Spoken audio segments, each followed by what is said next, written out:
Hello बच्चों, good morning. आशा करते हैं आप सभी अच्छे होंगे। आज की अध्याय में हमको पढ़ना है डिस्कवरी ऑफ न्यूट्रॉन। जैसा कि आप लोगों को पता है, हम लोग 11th का चैप्टर 2 एटॉमिक स्ट्रक्चर पढ़ रहे हैं। एटॉमिक स्ट्रक्चर में हम लोगों ने discovery of cathode ray, anode रे, ठीक है, और डिस्कवरी ऑफ रेडियो एक्टिविटी देख रखा है। अब इसके बाद जो अगला टॉपिक आता है डिस्कवरी ऑफ न्यूट्रॉन आता है। तो हम डिस्कवरी ऑफ न्यूट्रॉन पढ़ेंगे। इससे पहले थोड़ा सा जानते हैं न्यूट्रॉन कहते किसको है, और न्यूट्रॉन को जानने से पहले थोड़ा सा हम बात कर ले एटम के बारे में। ये एटम क्या होता है, तो वो हम पढ़ रखे हैं पिछले अध्यायों में, या इस अध्याय के भी स्टार्टिंग में पढ़े थे कि एटम क्या होता है। एटम वो स्मॉलेस्ट पार्टिकल है जो किसी केमिकल रिएक्शन में क्या करता है, पार्टिसिपेट करता है। साथ ही साथ दुनिया का कोई भी चीज हो, वो सब किसका बना है, एटम का बना है। चाहे ये मार्कर हो, हम हो, और ये एटम के अंदर ही क्या होता है, एटम कंसिस्ट किसका बना होता है, वो इलेक्ट्रॉन, प्रोटॉन। ये आप पढ़ चुके हो अभी तक से कि कोई एटम में इलेक्ट्रॉन, प्रोटॉन और न्यूट्रॉन मिलता है। और जिसमें आप ये भी पढ़ चुके हो कि इलेक्ट्रॉन का खोज कैसे होगा, प्रोटॉन का खोज कैसे होगा, और अब पढ़ना है न्यूट्रॉन का खोज कैसे होगा। तो आप जानते हो कि एटम क्या होता है। एटम के सेंटर इस टाइप से हम बनाते हैं, इसके आसपास जो है एक फिक्स सेल या ऑर्बिट होता है जिसपे इलेक्ट्रॉन क्या होता है, वो घूमता रहता है, आपका चक्कर काटता रहता है। और इस न्यूक्लियस में ही क्या होता है, प्रोटॉन प्लस न्यूट्रॉन मिलता है। ये आप इतना पढ़ो। ये तो आज के टाइम में कहना काफी इजी है, भैया इस न्यूट्रॉन जो है न्यूक्लियस में मिलेगा। लेकिन आज से बहुत साल पहले जब इसका डिस्कवर नहीं हुआ था, तो उस समय कहना काफी मुश्किल था। चूंकि आप जानते हो कि इलेक्ट्रॉन पे नेगेटिव चार्ज होता है, प्रोटॉन पे पॉजिटिव चार्ज होता है, इस वजह से ये बहुत पहले ही खोजा जा चुका था। लेकिन न्यूट्रॉन पे कोई चार्ज ना हो पाने की वजह से इसके डिस्कवर में काफी समय लग गया था। और भी ढेर सारे रीजंस थे, सारे चीज को आज डिटेल से हमको पढ़ना है। इसी वजह से हम आज का टॉपिक लगाए हैं डिस्कवरी ऑफ न्यूट्रॉन। आप लोग भी कॉपी पेन खोलिए और इस टॉपिक को लिखना शुरू कीजिए। तो चलो इसको हम मिटाते हैं, और आज जो हमको बताना है उसकी तरफ हम आगे बढ़ते हैं।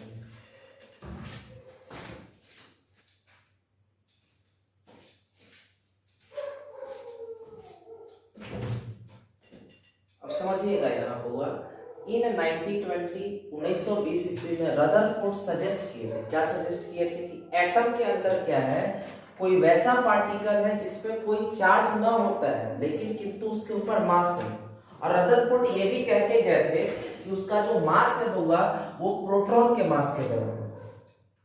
लेकिन वो इस बात को प्रूफ ना कर पाए थे, दिक्कत यही आया था उनके साथ। अगर प्रूफ कर देते तो डिस्कवरर ऑफ न्यूट्रॉन में जो नाम आता रदरफोर्ड का आता। तो एक बार हम ये स्टेटमेंट को भी रिपीट करते हैं और फिर हम आगे बढ़ते हैं। In 1920, Rutherford suggested that in an atom there must be present at least third type of fundamental particle। मतलब इतना कह के गए थे कि कोई एटम के अंदर क्या है होगा कि तीसरे टाइप का फंडामेंटल पार्टिकल अवेलेबल होता है, which should electrically neutral, जो कि कैसा है, इलेक्ट्रिकली न्यूट्रल है, and contains mass nearly equal to proton, और उसका मास किसके इक्वल बराबर होता है, लगभग लगभग प्रोटॉन के बराबर होता है। ये हम नहीं कह रहे, रदरफोर्ड कह के गए थे। He proposed the name for such particle is neutron, और ये कह के गए थे कि वैसे पार्टिकल का नाम क्या होना चाहिए, न्यूट्रॉन होना चाहिए। सब कुछ सही सही कह के गए, हर चीज बता के गए, लेकिन दिक्कत ये था कि ये प्रूफ न कर पाए। फिर 1932 में चैडविक नाम के साइंटिस्ट आए, James Chadwick bombarded alpha particle होगा। आप अल्फा पार्टिकल पढ़ चुके हो। ये अल्फा पार्टिकल जो होता है हीलियम 2+ आयन के बराबर होता है। मतलब कहिए तो इसका जो होता है हीलियम 2+ कहने का मतलब क्या हो गया कि इसका एटॉमिक नंबर जो होगा 2 होगा, और इसका मास नंबर जो हो जाएगा, मतलब कहो तो एटॉमिक मास जो हो जाएगा 4 होगा।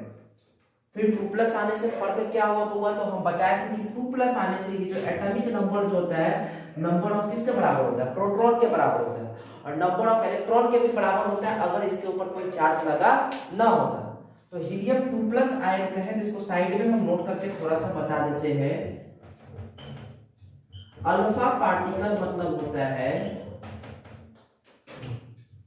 Helium 2 plus ion. Helium 2 plus ion क्या है, तो नंबर ऑफ इलेक्ट्रॉन हो जाएगा हीलियम में कितना होना चाहिए, एटॉमिक नंबर जो होता है वो हीलियम का 2 होता है, तो इलेक्ट्रॉन 2 होना चाहिए, लेकिन प्लस चार्ज मतलब इलेक्ट्रॉन एक भी ना होगा, प्रोटॉन कितना होगा 2, ठीक है, और बाकी सारा चीज वही है। ये अल्फा पार्टिकल को कोई थिन शीट मतलब thin sheet of beryllium atom, ये क्या किए हुआ कि जेम्स चैडविक पतला सा मेटल शीट किसका, बेरिलियम का बना था, उसके ऊपर अल्फा पार्टिकल को लगातार गिराया। मतलब कहने का मतलब क्या हो गया कि मान लीजिए कोई मेटल शीट है बेरिलियम का, इसके ऊपर लगातार क्या किए, अल्फा पार्टिकल को गिराना शुरू कर, अल्फा पार्टिकल को गिराया। He observed that, उन्होंने देखा penetrating radiations were produced, मतलब इसके आसपास कुछ रेडिएशंस निकल रहे थे। क्या निकल रहे थे बउआ, इसके आसपास कुछ रेडिएशंस निकल रहे थे,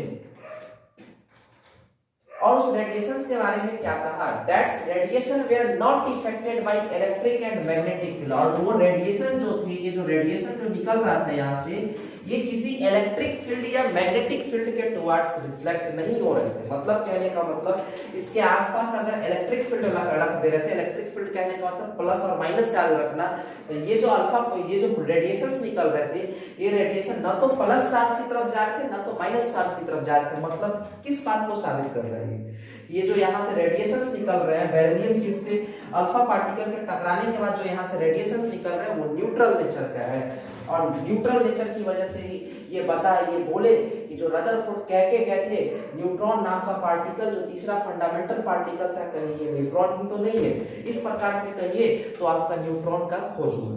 इसके बाद हुआ इन्होंने या आगे चल के न्यूट्रॉन का मास पता चला, जो मास होता है न्यूट्रॉन का लगभग दिखिएगा नेक्स्ट लाइन में सभी कोई, मास ऑफ न्यूट्रॉन इज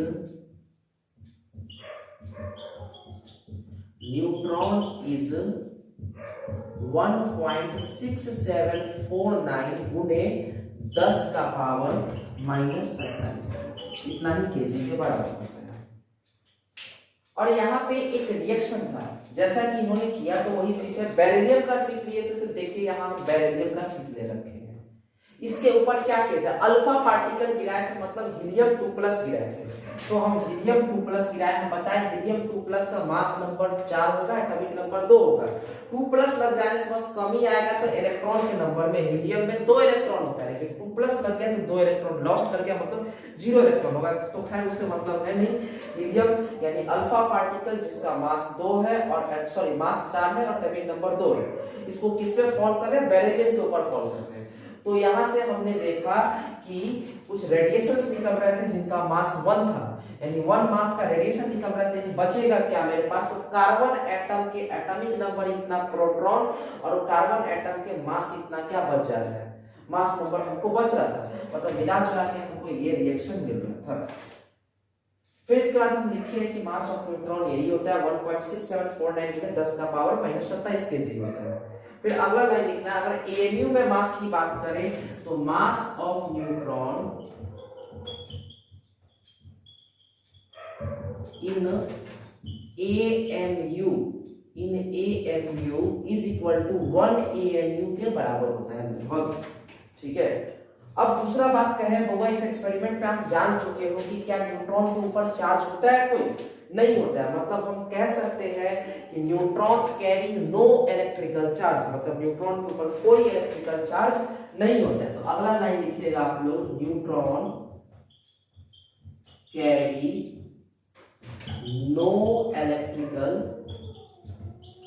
चार्ज, ठीक है। इतना बात को लिखिए और इसको एक बार और हम समझाने की कोशिश करते हैं, पहले समझ लो फिर लिखोगे।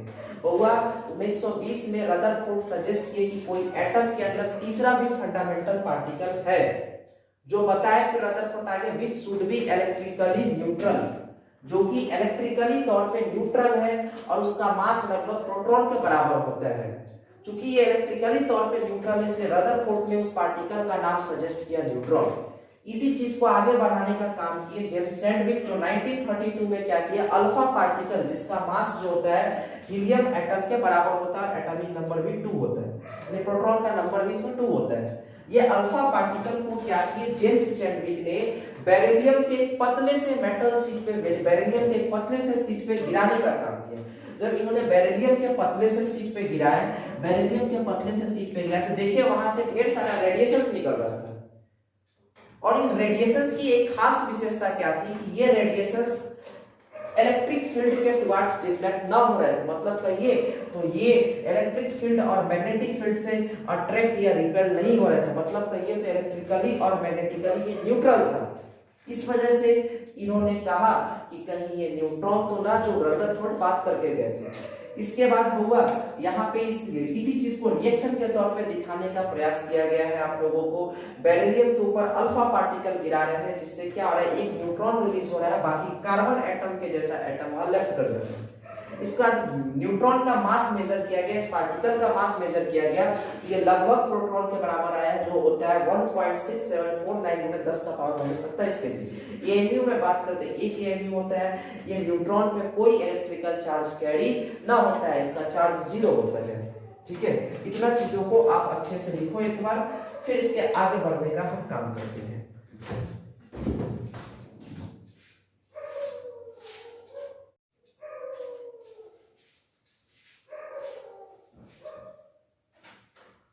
देखो अगला लाइन हम लोग लिखने जा रहे हैं कि चूंकि इलेक्ट्रॉन के और प्रोटॉन के खोज होने के काफी लंबे समय के बाद न्यूट्रॉन का खोज हुआ।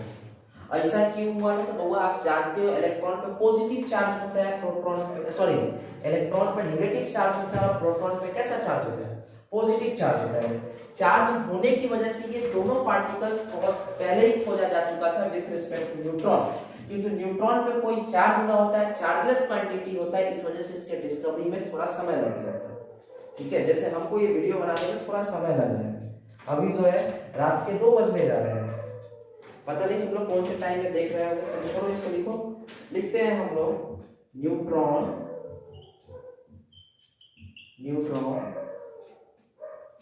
Discovered very let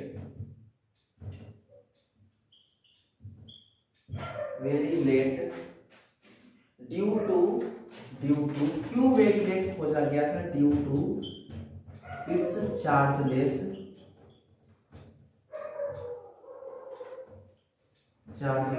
nature. इसके ऊपर कोई चार्ज ना होता है, इस वजह से इसका क्या लग है, डिस्कवरी में काफी समय लगा। अगला लाइन लिखोगे होगा, आप अगर देखिएगा तो मास ऑफ, अगर हम नोट में करके इस बात को लिखने की कोशिश करें, नोट में आप जानते हो कि मास ऑफ इलेक्ट्रॉन क्या होता है? 9.1 गुणे 10 का पावर माइनस 31 केजी होता है। मास ऑफ प्रोटॉन क्या होता है बोलो? 1.6726 गुणे 10 का पावर माइनस 27 केजी। और मास ऑफ न्यूट्रॉन जैसा कि अभी आप पढ़ रखे हो क्या होता है? 1.6749 गुणे 10 का पावर माइनस 27। इन तीनों में कंपेयर करें मास का, तो सबसे बड़ा कौन है और सबसे छोटा कौन है? तो बउआ हमको पता है कि 40% वैसा बच्चा होगा जो कहेगा इलेक्ट्रॉन बड़ा है, लेकिन थोड़ा अच्छे से देखो बउआ, यहाँ पे क्या है? 10 का पावर माइनस में लगा है, माइनस में पावर जितना बड़ा होता है वैल्यू उतना ही छोटा होता है। यानी सबसे बड़ा अगर कोई यहाँ पे है मास, तो किसका है? न्यूट्रॉन का 1.6749, फिर किसका? प्रोटॉन का 1.6726 गुणे 10 का पावर माइनस 27 है, और वहां क्या है? 10 का पावर माइनस 31 है। तुम देखो तो मास का कंपेयर करेंगे तो सबसे ज्यादा मास किसी का है? तो न्यूट्रॉन का। यानी हम लिख सकते हैं बउआ इसमें कि कोई एटम में जो हैवीएस्ट पार्टिकल होता है वो क्या होता है? न्यूट्रॉन होता है। इसमें लाइन लिखिएगा, the heaviest particle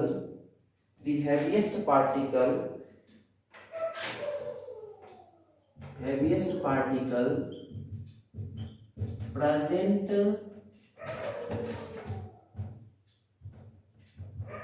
in the atom is neutron। क्या होता है? न्यूट्रॉन होता है। लिखो। अब बउआ हम पढ़ चुके हैं, न्यूट्रॉन पढ़ चुके हैं, इलेक्ट्रॉन पढ़ चुके हैं, प्रोटॉन पढ़ चुके हैं। अब थोड़ा सा हम तीनों में डिफरेंस पढ़ेंगे। ठीक है, हम क्लास में इलेक्ट्रॉन का डिस्कवरी पता है, इलेक्ट्रॉन क्या होता है ना होता है पूरा डिटेल्स में बात की। प्रोटॉन का डिस्कवरी पता है, प्रोटॉन के बारे में डिटेल्स में बात की। थोड़ा बहुत इसका डिस्कवरी ऑफ न्यूट्रॉन का भी concept, discovery of radio activity के साथ मिला के हम थोड़ा बहुत बात किए थे, और बाकी यहाँ भी बात कर चुके हैं। अब हम इलेक्ट्रॉन, प्रोटॉन और न्यूट्रॉन तीनों में हम अंतर को, डिफरेंसेस को बात करते हैं, जैसे मास का डिफरेंस, चार्ज किस पे कितना होता है, डिस्कवर कौन है, क्या है नहीं है, ये सारा चीजों का हम बात करते हैं। इतना तक आप नोट कीजिए। इसके बाद हम एक टेबल को ड्रॉ करते हैं, उस टेबल को आप भी नोट कर लीजिए। तो हेडिंग डालिएगा इसके बाद छोटा सा, compare properties between electron, proton and neutron. इस पर इस टाइप का आपको टेबल बनाना है, तो टेबल आप बाद में बनाइएगा, पहले एक बार देख लीजिए फिर आप बनाते रहिएगा। इलेक्ट्रॉन को जो बहुआ डिनोट करते हैं इस टाइप के हम सिंबल से डिनोट करते हैं, ई और उसके ऊपर माइनस का सिंबल।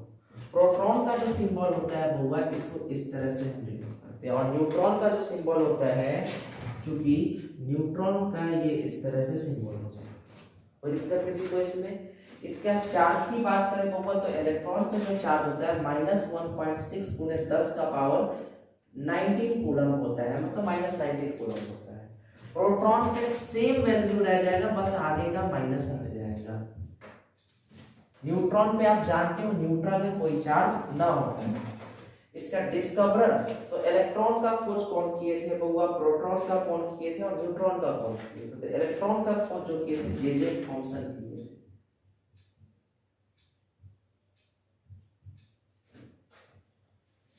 इसका खोज आप जानते हो प्रोटॉन का कौन किए थे? गोल्डस्टीन। और इसका तो अभी पढ़ रखे हो, कौन सा किए न्यूट्रॉन का? James Chadwick.